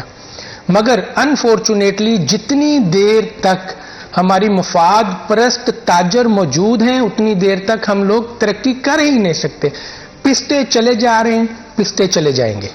میں یہ کہتا ہوں کہ کچھ نہیں بگڑا، ابھی بھی کچھ نہیں ہوا. وہ قومیں ترقی کرتی ہیں جو ہمیشہ مایوس نہیں ہوتی، جو محنت پر یقین رکھتے ہیں. بالکل. آپ بلیو کریں کہ پاکستانی اتنا محنتی ہے، صرف اس کو رستہ نظر نہیں آ رہا، رستہ نظر نہیں آ رہا. کتنی ہی انویسٹمنٹ باہر گئی، کتنے ہی وہ ڈاکٹر باہر گئے، کتنے ہی وہ تاجر باہر گئے، کیا اس سے ہمارے ملک کو کوئی نقصان نہیں ہوتا؟ بہت نقصان ہے، بہت زیادہ. اور لوگ اتنے مایوس ہو گئے ہیں، جیسے آپ نے بات کی ٹیکسٹائل سیکٹر کے ساتھ بہت سارے لوگوں کا روزگار وہ بستا ہے. وہ خواہ فیصل آباد کے شہریوں کی بات کی جائے یا گرد و نواح سے آنے والے لوگوں کی بات کی جائے، تو کاروباری زندگی جب متاثر ہوتی ہے تو ڈائریکٹلی اثر جو ہے وہ ان کی زندگی پہ پڑتا ہے. بالکل ٹھیک ہے. نہیں اب دیکھیں پچھلے ادوار کی اگر ہم بات کریں، تھوڑا سا ہم بیک ہسٹری پہ چلے جائیں، تو جب 90s میں میاں صاحب آئے تو اس وقت میاں صاحب نے، میں اس وقت نیا شاپ پہ آیا نا، تو ہمارے تاجروں نے بہت سپورٹ کیا میاں صاحب کو. ہر گھر میں ایک ہی آواز تھی کہ میاں صاحب کو لے کے آنا جی، میاں صاحب لگاتے ہیں جی، کچھ لگاتے ہیں، کچھ لگاتے ہیں. ہم لوگوں نے بڑا ہی سپورٹ کیا، ووٹ کیے. آج تک کام نہیں ہوا. مہنگائی بتدریج بڑھتی گئی، قرضے بڑھتے گئے. خان صاحب آئے، میں دوبارہ ایک بات کرنے لگا ہوں، یقین کریں میں خان صاحب کے حق میں نہیں ہوں، جس نے جو اچھے کام کیے میں اس کی بات کر رہا ہوں. ٹیکسٹائل سیکٹر کو ہر آنے والی گورنمنٹ نے نظر انداز کیا. ایکسپورٹ کو کچھ خان صاحب کے دور میں تقویت ملی، کچھ لوکل انہوں نے کیا کیا کہ انٹرنیشنل ریٹ پہ بجلی دی، جبکہ اگر ٹیکسٹائل سیکٹر کو گروتھ کرنا تھا تو کم از کم جو ہماری اسمال انڈسٹری ہے اس کو بجلی فری پرووائڈ کرتے. بنگلہ دیش کرتا ہے. بالکل بالکل. یہ چیزیں جب ہم پرووائڈ کریں گے تو اس کے ثمرات آپ کو ڈائریکٹ ملیں گے. جی. مہنگائی نہیں لگے گی. فیکٹریاں چلیں گی. پھر خان صاحب نے یہ کیا کہ 3 سے 4% کے اوپر انہوں نے قرضے دیے. جنہوں نے لیے، دیکھیں ہم تو اس حق میں نہیں ہیں، اللہ کا شکر ہے سود سے ہم بچتے ہیں، اللہ سے دعا مانگتے ہیں سود نہ لیں، مگر جن تاجروں نے 3 سے 4% پہ لیے، جن کو ملے انہوں نے کام تو کیا ہوگا. بالکل. اور ابھی کیا شرح سود ہے آپ خود دیکھ لیں، 25%، 24%. تو ہم کیسے کمپیریزن کر سکتے ہیں جبکہ ہماری توجہ ہی ٹیکسٹائل سیکٹر پہ نہیں ہے. اچھا میاں کے بعد مشرف صاحب آئے. مشرف صاحب کی جتنی بھی گورنمنٹ آئی بتدریج ٹیکسٹائل سیکٹر دبتا ہی چلا جا رہا ہے، بالکل دبتا چلا جا رہا ہے، آج تک اٹھا نہیں ہے. اور ہمارا جو لوکل تاجر ہے وہ بیچارہ مر گیا ہوا ہے. بالکل، کیونکہ ہم دیکھتے ہیں کاروباری زندگی اتنی بری طرح سے گزشتہ کچھ ادوار کی اگر بات کی جائے تو اتنی بری طرح سے متاثر ہوئی ہے کہ بات کرتے ہوئے بھی جو ہے نا وہ دل ہولتا ہے کہ بہت سارے لوگ جو ہے اپنی جانوں سے بھی ہاتھ دھو بیٹھے، اتنی زیادہ مایوس ہو گئے. حالانکہ ہمارا تو دین کہتا ہے کہ مایوسی جو ہے وہ کفر ہے، اور ہمارے جو ہے سیاست کا جو ہے وہ ڈائریکٹلی تعلق ہوتا ہے کاروبار کے ساتھ، کیونکہ پالیسیز آنی، انڈسٹریز پالیسیز بنانا بہت زیادہ ضروری ہے تاکہ کس طرح کے بھی ملکی حالات ہو کاروبار کا پہیہ جو ہے بہتر انداز میں چلتا رہے. سیاست کی آپ نے بھی بڑی تفصیلی گفتگو کی، تو موجودہ حالات کی بھی اگر بات کی جائے تو پچھلا پورا ہفتہ جو ہے وہ الیکشن ہوتے رہے، اس نے کاروبار کو کتنا متاثر کیا؟ دیکھیں الیکشن کا وہ ویک تھا، ڈیڈ مارکیٹ کے حالات تھے، ڈیڈ سلو حالات، کیونکہ ہر بندہ ڈائریکٹ انڈائریکٹ اٹیچمنٹ ہو جاتا ہے. بالکل ڈائریکٹ، بالکل. اب یہ تھا ہر بندے کی یہی کہنا تھا کہ الیکشن کے بعد مارکیٹ کے حالات اچھے ہوں گے. ابھی آئے ہیں، دیکھیں کیا بنتا ہے. مگر اس سے ہم اگر تھوڑا سا 1 مہینہ جسٹ اور پیچھے چلے گئے تو 1.5، 2، 3 مہینے جو نگران حکومت نے کام کیا ہے نا وہ اپریشیٹڈ ہے. بالکل. محسن سپیڈ نے، محسن نقوی نے، SM تنویر صاحب نے، 2 بندوں نے نگران حکومت میں وہ کام کیے کہ ہم لوگ حیران رہ گئے. یعنی انہوں نے یہ ثابت کیا کہ اگر کسی نے کام کرنا ہے تو اس کو حالات کتنے بھی خراب ہو اس نے کام کرنا ہے. اس کو اس چیز کا نہیں ہے کہ ہمارے پاس قرضے بہت ہو گئے ہیں، ہمارے پاس پیسے نہیں. انہوں نے وہ باہر جا کے معاہدے کیے ہیں نگران حکومت نے جو ہمارے لیے بہت اچھے، اگر ان پہ عمل ہو جائے. بالکل. ابھی محسن نقوی صاحب نے جو یہ 1 ونڈو کام شروع کیا ہے بزنس کے حوالے میں، پچھلے دنوں میں یہ کر کے گئے، اس کی اوپننگ کر کے گئے. یعنی انہوں نے، میں یہ کہتا ہوں، شہباز شریف سے اچھا کام کیا. جس بندے نے اچھا کام کیا ہمیں اس کو کریڈٹ دینا چاہیے. شہباز شریف صاحب کی ہم مثال دیتے تھے، مگر اب محسن نقوی کی ہر بندہ مثال دے رہا ہے. مزدور بندے کو پتا ہے محسن سپیڈ فیصل آباد آ رہا ہے، SM تنویر فیصل آباد آ رہا ہے. یعنی SM تنویر اور محسن سپیڈ کا تو کسی کو نہیں پتا تھا. 4 مہینوں میں ان دونوں بندوں نے کیا کام کیا کہ ہر بندے، ہر تاجر کی زبان پر یہ آگے. تو یہ رول ماڈل ہم کہہ سکتے ہیں. مگر ہمارے جو اشرافیہ وہ ایسے بندوں کو رول ماڈل اس لیے نہیں بناتے، وہ خود دب جاتے ہیں. وہ اس لیے اپریشیٹ نہیں کرتے کہ ان کا خود چہرہ جو ہے وہ پیچھے چھپ جاتا ہے. تو وہ تو صرف سیاست کرتا ہے. جو بھی بندہ اچھا کام کر کے جاتا ہے یہ صرف تختیاں لگانے کے لیے، اوپننگ کرنے کے لیے آ جاتے ہیں، مگر اس کو چلاتے نہیں ہیں. بہت ساری ایسی مثالیں ہمیں ملتی ہیں. بہرحال ہم یہی کہیں گے خدارا ابھی بھی کچھ نہیں ہوا. ابھی بھی آئے، اس ملک کو سنواریں، تاجروں کے ساتھ مل بیٹھیں. تاجر وہ ہیں جس کو کوئی مفاد نہیں ہے، اس کو صرف اور صرف اپنے کاروبار کی معاملات ہیں. میرا کاروبار کیسے اچھا ہوگا؟ جب اس کا کاروبار اچھا ہوگا تو آپ دیکھیں گے کہ ہر بندہ خوشحال ہو جائے گا. نوکریاں ملیں گی. جب نوکریاں ملیں گی تو مہنگائی نہیں لگے گی. اچھا آپ دیکھ لیں نیئرسٹ یہ عمرہ اور سعودیہ اور دبئی کو دیکھ لیں، ہم سے 6-8 گنا زیادہ مہنگائی ہے. بالکل ایسا ہی ہے. اور ان کے جو ادھر سے اوورسیز بھی گئے ہوتے ہیں ان کو مہنگائی کیوں نہیں لگتی؟ کیونکہ ان کے انکم آف سورسز بہت اچھے ہوتے ہیں. انہوں نے روزگار پر بہت زیادہ توجہ دی. 5 سال کے بعد ہمارے ادھر سیاستدان آتے ہیں، جی ووٹ دے ہمیں. صرف 5 سال کے بعد 1-1.5 مہینہ وہ ورکنگ کرتے ہیں، بس اس کے بعد اب پھر غائب ہیں. تو کیا کام ہوگا اس جگہ پر کہ 5 سال کے بعد آنا ہے، عوام کے ساتھ کھیلنا ہے، عوام کو کھلانا ہے اور کچھ نہیں، پیسے لگانے ہیں، جیتنا ہے، آ کے سیٹ پہ بیٹھنا ہے، پھر پیسے وہ لوٹنے ہیں. دیکھیں جس بندے نے 15-20 کروڑ روپیہ لگا کے اب آنا ہے، جو میڈیا بتا رہا ہے، ہم نے تو کبھی 15-20 کروڑ دیکھا بھی نہیں ہوگا. جن بندوں نے 15-20 کروڑ روپیہ لگا کے آنا ہے انہوں نے پہلے وہ پورا کرنا ہے. کیسے کرنا ہے؟ 2 نمبر طریقے سے. ایک نمبر طریقے سے ایسی کون سی. اچھا اب فرق حبیب صاحب کو دیکھ لیں, پی ٹی آئی والے, میں معذرت کے ساتھ نام کوڈ کر رہا ہوں.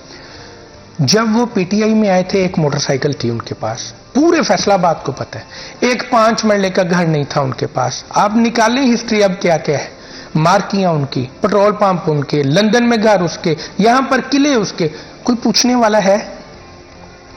جب وہ میں کیا مثال غلط دینے لگا تھا کہ جب اندھیر نگری ہو کہ جو بھی آتا ہے وہ ٹھیک ہے, آپ اپنے لیے بھی اپنے آپ کو بھی سنواریں, لیکن آپ جس عوام کی ووٹ کی طاقت سے آتے ہیں ایٹ لیسٹ ان کے لیے کچھ کریں تاکہ ہمارے معاملات بہتر ہو. کیونکہ ہم نے دیکھا بے روزگاری بہت زیادہ بڑی ہے, مہنگائی کا جن ہے وہ ابھی تک جو ہے وہ بے قابو ہی ہے, اور ابھی بھی آنے والے دنوں میں بھی ہم امید ہی کر رہے ہیں کہ حالات بہتر ہوں گے. تو آئی ایم شیور کہ تاجروں کی بھی امیدیں کچھ ہوں گی نہیں آنے والی حکومتوں کے ساتھ کہ کس طرح سے حالات کو وہ بہتر کر سکتے ہیں.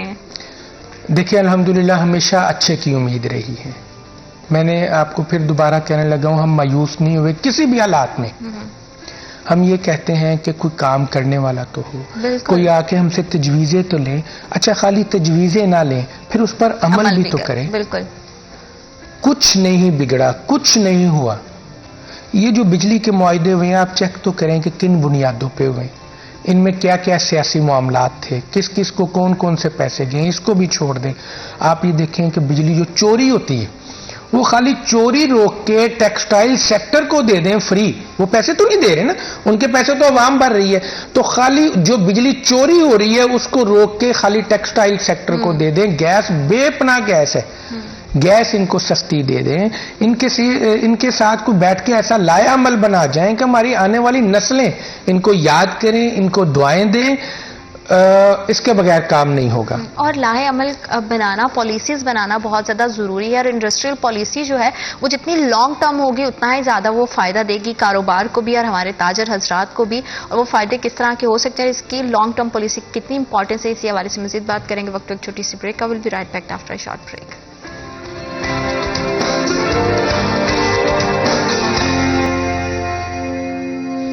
Welcome back after a short break. آپ دیکھ رہے ہیں سٹی ایٹ 10. اور سیاست کے حوالے سے تو ہم نے بڑی ہی گفتگو کی. سیاست ہمارے کاروبار کو کتنا متاثر کرتی ہے اور آنے والی حکومت سے جو ہمارے تاجر برادری ہے اس کی کتنی جو ہے ہوپس ہیں وہ بسنا, اور کس طرح سے حالات بہتر بنائے جا سکتے ہیں, اسی حوالے سے ہم مزید بات کریں گے. شیخ صاحب ہم نے بڑا وہ مسائل پہ تو بات کر لی, مسائل پہ بات کرنا بھی ضروری ہوتا ہے, لیکن اس سے بھی زیادہ امپورٹنٹ یہ ہوتا ہے کہ جتنے بھی زیادہ پرابلمز ہیں اس کا سولوشن ہو.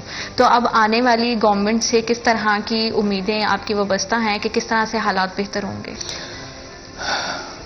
دیکھیں جی, انرجی کرائسس ہمارا مین ایک ایشو ہے ہم تاجروں کا. انرجی کرائسس, اس میں ساری چیزیں آ جاتی ہیں. جتنی دیر تک انرجی کرائسس پر یہ قابو نہیں پائیں گے اتنی دیر تک کچھ نہیں ہوتا. ہم یہ کہتے ہیں آنے والی نئی گورنمنٹ کو کہ آپ چیمبرز کے ساتھ بیٹھیں, ہم ایسوسی ایشنز کے ساتھ بیٹھیں, ان کی تجویزیں لیں, دیکھیں وہ کیا کہتے ہیں. اگر آپ کو یہ لگے کہ وہ واقع ہی ملک کے مفاد کے لیے باتیں کر رہے ہیں, ان کو سیٹوں کا لالچ نہیں ہے, تو ان کی تجاویز پر عمل کریں. وہ دیکھیں وہ کہتے کیا ہیں. ہم نے ہمیشہ چیمبرز میں بیٹھ کے ایک ہی بات کی ہے کہ سب سے پہلے پاکستان ہے, پاکستان ہے تو ہم ہیں. انٹرنیشنلی طور پر ہم اتنے کمزور ہو گئے ہیں, ہمارے پاسپورٹ کی ورتھ اتنی کمزور ہو گئی ہوئی ہے کہ ہمیں دبئی جیسے ممالک نے جو گھر بیٹھے ویزے آتے تھے انہوں نے ریفیوز کرنا شروع کر دیا. ان سب کے پیچھے کیا ہے؟ معاشی معاملات ہیں. ان معاشی معاملات کو ٹھیک کرنے کے لیے تاجروں کو ساتھ بٹھائیں, ان کی کمیٹیاں بنائیں, بجلی کے اوپر کام کریں, گیس کے اوپر کام کریں. یہ میں آپ کو 100% انشور کرتا ہوں کہ ہمارا ملک ترقی کرے گا اور پاکستان انشاءاللہ اس سٹیج پہ جائے گا کہ ہم لوگ کہہ سکیں گے ہم بنگلہ دیش سے بھی اوپر ہیں, ہم انڈیا کے برابر ہیں, ہم انڈیا سے بھی اوپر ہیں. مگر اس کے پیچھے دیکھیں ان قوموں نے کیا کیا ہے, ان کے سیاستدانوں نے کیا کیا ہے. بالکل ان کے سیاستدانوں نے ڈائریکٹ انڈیا اس نے چیمبرز کو اپنے ساتھ بٹھایا ہوا ہے. پی ایم مودی صاحب نے چیمبر کے پریزیڈنٹ کو اپنے ساتھ بٹھاتے ہیں, کسی بھی بندے سے کوئی معاہدے کرتے ہیں تو اس سے مشورہ لیتے ہیں. اور جو چیمبرز کا پریزیڈنٹ ہے وہ یوں ہی نہیں آ جاتا, وہ ایک پروفیشنل, ایک اسکل ورکر ہوتا ہے. وہ ہمارے بھی سیاستدان جو ہیں وہ پروفیشنل نہیں ہے. ہم یہ کہتے ہیں کوئی بات نہیں، مٹی ڈالو، چوری شجاعت والا فارمولا، مٹی ڈالو. ہم یہ کہتے ہیں کہ چیمبرز کو اپنے ساتھ ایسا اٹیچ کریں، چیمبرز کے ساتھ ڈائریکٹ تاجروں کو ایسا اٹیچ کریں جیسے ایس ایم تنویر نے کیا، جیسے محسن نقوی نے کیا. ان بندوں نے ہر چھوٹے بڑے بندے کو ساتھ بٹھایا، اس کو عزت دی، اس سے پوچھا. 4-6 مہینوں میں وہ کام کر دیے. یقین کریں یہ گورنمنٹ کبھی بھی وہ کام نہیں کر سکی تھی. تو انہی سے سیکھ لیں. چلیں، ہم یہ نہیں کہتے ہیں پچھلوں سے سیکھیں، اگلے سے سیکھیں، انڈیا سے سیکھیں، بنگلہ دیش سے سیکھیں. آپ محسن نقوی سے اور ایس ایم تنویر سے سیکھ لیں، 2 بندوں سے ہم بہت اچھا کام کر جائیں گے. جتنی دیر تک، دیکھیں میں بار بار ایک بات کر رہا ہوں، مہنگائی کو کنٹرول کرنا ہے تو ہمیں معاشی صورتحال کو بہتر کرنا ہے. لا اینڈ آرڈر پر قابو پانا ہے تو ہمیں معاشی صورتحال کو بہتر کرنا ہے. بالکل. جب معاشی صورتحال بہتر ہوگی ہمارے کرائم میں بہت زیادہ کمی آ جائے گی، ہمارے ہر معاملات بہتر ہو جائیں گے، ہمیں کسی قرضوں کی ضرورت نہیں پڑے گی. جو ہر 2-4 مہینے کے بعد ہمیں IMF کی جو قسطیں دینی پڑتی ہیں، ہر چیز ٹھیک ہو جائے گی. ایک بندہ آیا تھا، مجھے بات یاد آ گئی، ادھر ہمارے فیصل آباد میں DCO صاحب آئے تھے. جی. ہر فیصل آباد میں ہر بندہ ان کو جانتا ہے. انہوں نے چند مہینوں میں، نسیم صادق صاحب کی میں معذرت کے ساتھ بات کر رہا ہوں، چند مہینوں میں فیصل آباد کو اس سٹیج پر پہنچا دیا تھا کہ فیصل آباد کو پیرس کہنا شروع ہو گئے تھے. اس بندے نے کام کیا نا. ہمارے جنرل رحیل صاحب تھے، کیا بات ہے ان کی، میں ان کا فین ہوں. انہوں نے اس حالات میں آئے جب امریکہ ہمارے اوپر ڈرون حملے کرتا تھا، جس کا جب دل کرتا تھا ہمارے پاکستانیوں کے اوپر چڑھائی کرتا تھا، اس بندے نے آ کے پاکستانیوں کی عزت کروائی. ہر فورم پر اس نے کہا ہمیں نہیں چاہیے امدادیں امریکہ کے، ہم اس کے بغیر جی لیں گے. بات وہی ہے کہ لمیٹڈ وسائل کے ساتھ بھی ہم بہت ساری چیزیں کر سکتے ہیں اگر ہماری نیت ہے، ہم کام کرنا چاہتے ہیں. جیسے آپ نے ابھی کرنٹلی اگزامپل دی ہے، محسن صاحب کی دی ہے آپ نے، اور ہمارے پاس 3-4 ماہ میں اگر بہت ساری چیزیں حل ہو سکتی ہیں تو آپ دیکھیں کہ ایک 5 ایئر کا جو پورا ایک ٹنور ہوتا ہے اس میں کتنی ساری چیزیں بہتر کر سکتے ہیں ہم. بالکل صحیح کہہ رہے ہیں، بالکل ایسے ہی. تو الحمدللہ یہ اللہ کی رحمت ہے، ہماری جو پاک آرمی ہے اس کی وجہ سے ہم گھر میں سکون سے نیند سوتے ہیں، بالکل سکون کی نیند سوتی. اب آگے بات آ جاتی ہے ہمارے سیاستدانوں کی. انہوں نے ہمارے ملک کے لیے کیا کیا؟ ہمارے ملک کے لیے کوئی ایک بندے کی کوئی ایک ایگزامپل دینے کہ اس نے اچھا کام کیا ہو جس سے ہماری، ہاں موٹر وے بنائے تو وہ گروی رکھوا دیے. آپ دیکھیں نا، ایئرپورٹ اچھے کیے تو وہ گروی رکھا دیے. اب کوئی ایک چیز تو بتا دیں کہ جس میں ہم خود کفیل ہو گئے کہ بھائی یہ نہیں گروی رکھی جائے گی چیز. ہمارا بچہ تو قرضئی ہو گیا ہے. ڈالر تو دیکھیں کہاں پر، انڈیا کا ڈالر، افغانستان کا ڈالر، بنگلہ دیش کا ڈالر، ہمارا ڈالر. ہم تو بیٹھے بیٹھے یہاں پر راتوں رات غریب ہوتے جا رہے ہیں. اور اگر ہم لوگوں کو اپنی اکانومی کو بہتر کرنا ہے تو ہمارے ہاں جو ہے وہ اسٹیبلٹی جو ہے روپے کی وہ بہت زیادہ ضروری ہے. تجارت کو کس طرح سے، شیخ صاحب آپ کیا سمجھتے ہیں کہ آنے والے ٹائم میں ہم کس طرح سے بڑھا سکتے ہیں؟ کون سے اقدامات ہیں جو حکومت کی جانب سے لیے جانے چاہیے آنے والی حکومت کی طرف سے؟ دیکھیں جی، سب سے پہلے اس میں ہمیں اسٹیبلٹی لانی ہوگی. جب تک انسٹیبلٹی ہے اتنی دیر تک کچھ نہیں ہونا. پہلی بات تو یہ ہے. جب ہر چیز سٹیبل ہو جائے گی، ہمیں پتہ چل جائے گا کہ ڈالر 250 سے نیچے آیا، اب یہ 250 سے اوپر کو 2-4 سال میں نہیں جائے گا، آپ کی مہنگائی بہت کنٹرول ہو جائے گی. جب بجلی سیکٹر، ٹیکسٹائل سیکٹر کو فری دیں گے، انٹرنیشنل ریٹ پر ایکسپورٹروں کو دیں گے، لوکل تاجروں کو فری دیں گے. ایک وہ بنائے نا پورے پورشن، روڈ میپ ایک ہونا چاہیے. جب یہ کام ہوں گے، جب لوکل انڈسٹری کو گیس دی جائے گی سستے داموں، جب گھروں، دیکھیں میں ایک وہ فیچر پڑھ رہا تھا چائنا کے کسی بندے نے لکھا تھا، مجھے اب یہ ذہن میں نہیں، اس نے کہا جی پاکستانی گولڈ جلا کے نا تو پیتل پیدا کرتے ہیں. یعنی ہم جو گیس ہے نا، گیس اس کو ایسے بے دریغ استعمال کرتے ہیں کہ بجلی کو ہم کم کرتے جا رہے ہیں. بجلی کا آپ اس ریٹ پہ لے کے آ جائیں کہ گھروں میں جو گیس استعمال ہوتی ہے وہ نہ ہو. وہ گیس ہم دیں ٹیکسٹائل کو، گھروں کو ہم دیں بجلی کیسے فری دیں. بالکل فری دینے کے لیے ہم سولر پہ جو توجہ دے رہے ہیں، وہ بجلی کی جو کمپنیاں ہیں ان کے ساتھ بیٹھے ہیں، فیسکو کے ساتھ، ان کے ساتھ ان کو کہیں یار آپ لوگوں نے بہت کما لیا، اب کچھ سال ہمیں پاکستان کو دے دینے دیں، آپ بھی ہمارا ساتھ دیں. وہ جب کمپنیاں یہ معاملات کریں گی، پھر اس کے بعد گیس والے معاملات ہوں گے تو آپ دیکھیں گے ہم بہت اچھے ہو جائیں گے. مگر یہ حل کرے کون؟ سوال یہ ہے یہ حل کرے کون؟ اس کے لیے تو ہمیں پھر سارا کچھ وہ ہماری وہ کمیشنیں بھی ختم ہو جائیں گی، ہمارا سارا کچھ ختم ہو جائے گا. تو یہ ختم کرنا پڑے گا. اگر ہمیں ترقی کرنی ہے تو ہمیں سیکھنا پڑے گا. جو قومیں جو بندے وقت کے ساتھ نہیں سیکھتے وہ گمنام ایسے ہوتے ہیں کہ لوگ ان کا نام بھی نہیں لیتے. اور بہت زیادہ ضروری ہوتی ہے کہ ہم اپنے آس پڑوس سے جتنے ہمارے پڑوسی ممالک ہیں ان کی جو اچھی چیزیں ہیں اس کو ضرور اڈاپٹ کرنا چاہیے تاکہ ہم اپنے آپ کو بہتر کر سکیں. اور کاروباری زندگی کو اس ٹائم پہ بہتر کرنا بہت زیادہ ضروری ہے. اگر ہمیں مہنگائی کو کنٹرول کرنا ہے، بے روزگاری کو کنٹرول کرنا ہے، اپنے معاشرے کو خوشحال کرنا ہے تو بہت سارے کمپوننٹس، بہت سارے فیکٹرز ایسے ہیں جن کو مل جل کے کام کرنا پڑے گا. اور یہ تبھی ممکن ہے جب ہم جو ہے معاملات کو بیٹھ کر گفتگو کے ذریعے حل کریں گے. اور بات چیت کرنا بہت زیادہ ضروری ہے پالیسیز بنانے سے پہلے. اسی حوالے سے مزید بات کریں گے. وقت ایک چھوٹی سی بریک کا. Will be right back after a short break.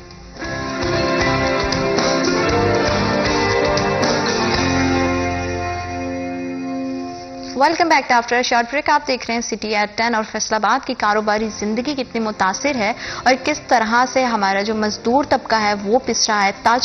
تاجر حضرات جتنے مشکل میں ہیں، کتنی پریشانی میں ہیں، ان کی پریشانی کو دور کرنے کے لیے بہت زیادہ ضروری ہے کہ ہم ملک کی ایکسپورٹس کو بڑھائیں. لیکن ہم موجودہ صورتحال کی اگر بات کریں تو ایکسپورٹ بہت زیادہ متاثر ہوئی ہے. کتنی متاثر ہوئی ہے اور اس کو کتنا بہتر کیا جا سکتا ہے، اسی حوالے سے مزید بات کریں گے. شیخ صاحب، موجودہ حالات کے مطابق اگر بات کریں تو ہماری ایکسپورٹ کی کیا شرح ہے، کتنی متاثر ہوئی ہے اور آنے والے دنوں میں ایکسپورٹس کو کتنا بڑھایا جا سکتا ہے؟ دیکھیں جی، ایکسپورٹ کی اگر بات کریں تو پچھلے کچھ مہینے پہلے ہم کہہ رہے تھے ہماری ایکسپورٹ بہت اچھی تھی. وہ ایکسپورٹ اچھی نہیں تھی، وہ بدقسمتی کے ساتھ ہماری مشینیں جا رہی تھی یہاں سے، سپننگ ملیں ختم ہو رہی تھی، ویونگ انڈسٹری ختم ہو رہی تھی، وہ کنٹینرز میں تھی تو لوگ کہہ رہے تھے ایکسپورٹ بہت اچھی ہے. اب ایکسپورٹ پھر بہت نیچے آ گئی. اگر وہ اچھی تھی تو وہ کنٹینیوٹلی کیوں نہیں چلا کام؟ بالکل. اچھا، وہ فگر گورنمنٹ کے پاس موجود تھے مگر انہوں نے ایک اپنے آپ کو بہتر ثابت کرنے کے لیے وہ باتیں کی. مگر ہم تاجروں کو تو یہ اندازہ تھا کہ کیا ہو رہا ہے. اچھا، اس کے اثرات ابھی یہ پڑ رہے ہیں کہ جو ہمارا ٹیکسٹائل سیکٹر ہے اس میں بالکل آدھی انڈسٹری تباہ ہو چکی ہے اور ٹوٹ چکی ہے. اچھا، اب آ جائیں ایکسپورٹ کی طرف. اس کے ساتھ وہ لنکڈ ہیں، یہ دونوں چیزیں لنکڈ ہے، بیسڈ ہے. یہ جو اہم ٹیکس ہوئی ہے اس میں آرڈر بہت زیادہ تھے، ہمارے پاکستانیوں نے نہیں لیے. کیوں نہیں لیے؟